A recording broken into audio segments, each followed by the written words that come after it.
আসসালামু আলাইকুম, আমি ঈশা। আজকের ক্লাসে আমরা শিখব ডেসিমাল থেকে অক্টালে কিভাবে রূপান্তর করতে হয়।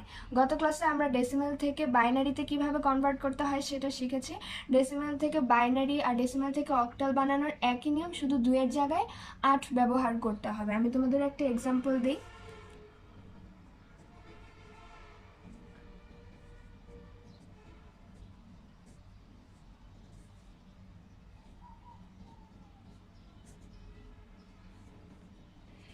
এই সংখ্যাটাকে যদি অক্টালে কনভার্ট করতে বলে, আমরা জানি যে সমানের এক পাশে নাম্বার আরেক পাশে যদি বেস থাকে তাহলে ভাগ করতে হয়, আর 10 বেস নিয়ে তো আমরা কখনোই কাজ করবো না, তাই 8 দিয়ে আমরা এখানে কাজ করব।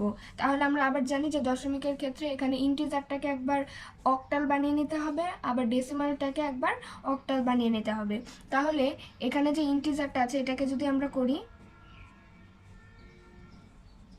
তাহলে আমরা এখানে 8 দিয়ে ভাগ করতে হবে। 8 দিয়ে ভাগ করলে এখানে প্রথমে আসবে 62 এবং রিমাইন্ডার থাকবে 6।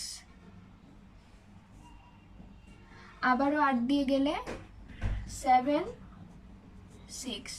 আমি এখানে বলেছিলাম যে যেহেতু আমরা 8 দিয়ে ভাগ করছি, এটার থেকে এই পাশে যদি ছোট হয়ে যায় তখন আমরা এখানে 0 দিয়ে দেই এবং এইটা রিমাইন্ডার হিসেবে থেকে যায়, কারণ 7কে তো আর 8 দিয়ে ভাগ করা যায় না। যদি করি আমরা এখানে 8-এ 0 0 দিলে 7টা এখানে রিমাইন্ডার হিসেবে রয়ে যাচ্ছে, সেই জন্য আমরা এখানে 8-এ 0 0 বসাই আর এই 7টা রিমাইন্ডার হিসেবে থেকে যায়। এবার এটা আমরা সাজাই কিভাবে, আমরা মোস্ট সিগনিফিক্যান্ট বিট থেকে লিস্ট সিগনিফিক্যান্ট বিট পর্যন্ত সাজাই, অর্থাৎ নিচ থেকে উপরের দিকে এভাবে সাজাই। অর্থাৎ এখানে 502,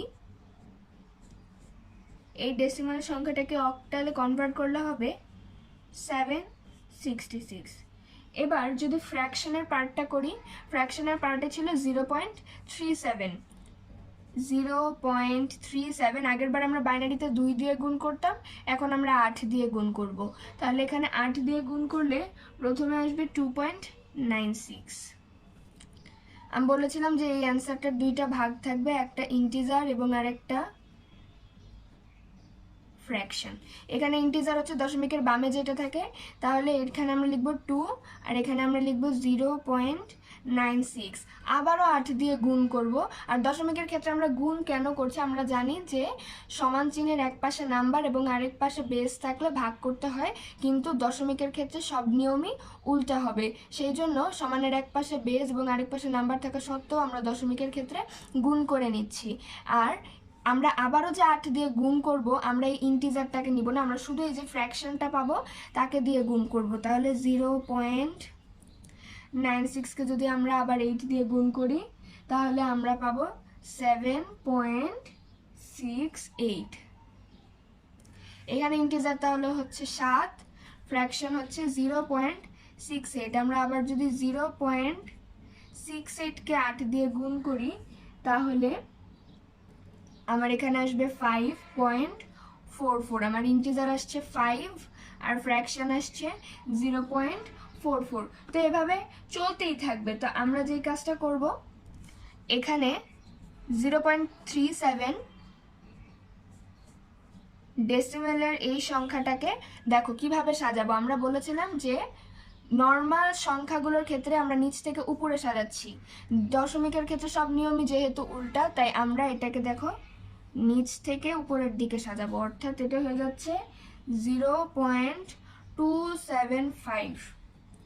0.275 এটা যেহেতু আমরা শেষ করিনি তাই আমরা এখানে ডট ডট ডট, কারণ এটা তো আরো আসতেই থাকবে।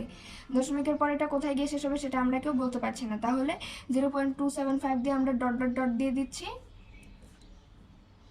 তাহলে আমাদের মেইন যেটা বলেছিল যে এইটাকে অক্টালে কনভার্ট করো, তাহলে সেটার অ্যান্সারটা কেমন হবে, 502.37। এটাকে অক্টালে নিলে হবে 766.275।